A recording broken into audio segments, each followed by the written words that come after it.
السلام علیکم دوستو، آج ہم حضرت بی بی مریم علیہ السلام کا قصہ بیان کریں گے کہ جب وہ حجرہ میں تھیں، یعنی تمام جو مرد حضرات ہیں ان سے پردے میں ایک حجرے میں وہ رہتی تھی، اور ان کی کفالت کی ذمہ داری، جیسے کہ پچھلی ویڈیو میں ہم نے بتایا، حضرت زکریا علیہ السلام کے حصے میں آئی۔ تو دوستو، وہ کس طرح سے حصے میں آئی وہ قصہ بھی ہم بیان کر چکے۔ تو دوستو، حضرت زکریا علیہ السلام جب بھی حجرے میں تشریف لے جاتے، چونکہ وہ خون کے رشتے میں بھی ان کے اپنے تھے، اور اللہ تعالیٰ کی طرف سے ان کو بی بی مریم علیہ السلام کی کفالت کی ذمہ داری بھی سونپی گئی تھی، تو اس طرح سے وہ حجرے میں جا سکتے تھے، ان سے ملاقات کر سکتے تھے۔ اگرچہ وہ بہت بوڑھے تھے، تو وہ ادھر ان کا خیال رکھنے کے لیے کہ ان کے پاس کھانا ہے، ان کے پاس پینے کے لیے پانی وغیرہ ہے، اس کا لباس جو ہے وہ دھونا ہے یا نہیں دھونا ہے، مطلب ہے وہ ان کی آسائش کا خیال رکھتے تھے۔ باقی ان کے پیچھے حجرے کا دروازہ بند رہتا تھا۔ تو جب بھی وہ زکریا علیہ السلام حجرے میں جاتے تھے تو بی بی مریم علیہ السلام کے پاس کچھ نہ کچھ خوراک کے لیے ہوتا تھا۔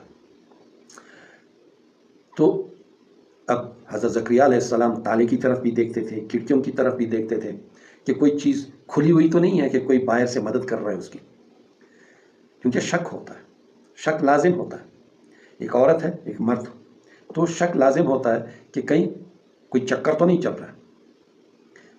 مگر ایک دن ایسا ہوا کہ زکریا علیہ السلام جب اندر داخل ہوئے حجرے میں، تو بی بی مریم علیہ السلام کے پاس خوان دیکھا۔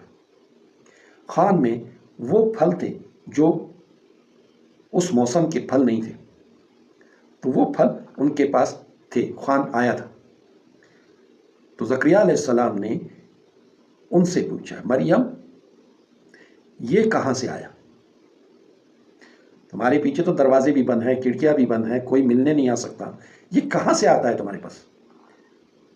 اور یہ بے موسم کے پھل یہ کہاں سے آئے؟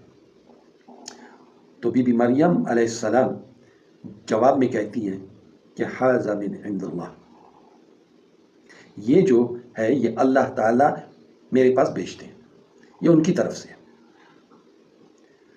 تو حضرت زکریا علیہ السلام نے جب یہ سنا تو محراب میں کھڑے ہو کر بی بی مریم علیہ السلام کے سامنے دعا مانگی کہ یا اللہ، یہ بے موسم کے پھل تیری طرف سے بی بی مریم کو آتے ہیں، میں نے اپنی آنکھوں سے دیکھا۔ میں بے اولاد ہوں، میں بوڑھا ہوں، میری بیوی وہ بانجھ ہے، بوڑھی ہو چکی ہے، اس کی ماواری تک ختم ہو چکی ہے۔ تو یا اللہ، جس طرح تو نے بی بی مریم علیہ السلام کے پاس بے موسم کے پھل وہ بھیجے، یا اللہ مجھے نیک اولاد عطا فرما۔ اب کوئی وقت ہوتا ہے وہ قبولیت کا ہوتا ہے، اور فوراً اس کی دعا قبول ہوئی، اور ایک فرشتے نے کہا کہ تیری دعا قبول ہو گئی۔ تو اس نے پوچھا کیسے؟ میں تو بوڑھا ہوں، میری بیوی بھی بانجھ ہے، تو کیسے ہو سکتا ہے کہ مجھے بچہ ملے؟ انہوں نے کہا کہ یہ قبول ہو گئی، اور اللہ تعالیٰ کے لیے کوئی مشکل بات نہیں ہے۔ تو بولا اس کی نشانی؟ بولا نشانی یہ ہے کہ تم 3 دن تک کسی سے بات نہیں کر سکو گے، تو سمجھ لو کہ حمل ٹھہر گیا۔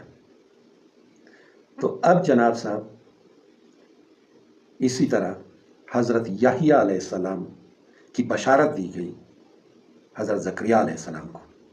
یہ کبھی کبھی دعاؤں کے قبول ہونے کا ایک ماحول ہوتا ہے، ایک وقت ہوتا ہے کہ جب اللہ تعالیٰ کی طرف دل کھنچا چلا جاتا ہے، تو وہ وقت ہوتا ہے دعاؤں کے قبول ہونے کا۔ ایک نبی کی دعا بھی بی بی مریم علیہ السلام کے اس ماحول میں کیسے قبول ہوتی ہے، دیکھ لیں۔ ایک نبی نے شادی کے دن سے لے کر کے اس دن تک کیا اس کے لیے دعا نہیں مانگی ہوگی؟ کیا اس نے کوئی اس کے دل میں خواہش نہیں آئی ہوگی؟ اور وہ دعا کی شکل میں اللہ تعالیٰ کے سامنے گڑ گڑایا نہیں ہوگا؟ مگر یہ ایک ماحول ہوتا ہے جس میں یہ دل جو ہے ان ناممکنات کو ممکن بنانے کے لیے اللہ تعالیٰ کی طرف مائل ہو جاتا ہے، کھینچا چلا جاتا ہے، اور اللہ تعالیٰ دلوں کے اوپر فیصلے کرتے ہیں۔ دعا کیجیے۔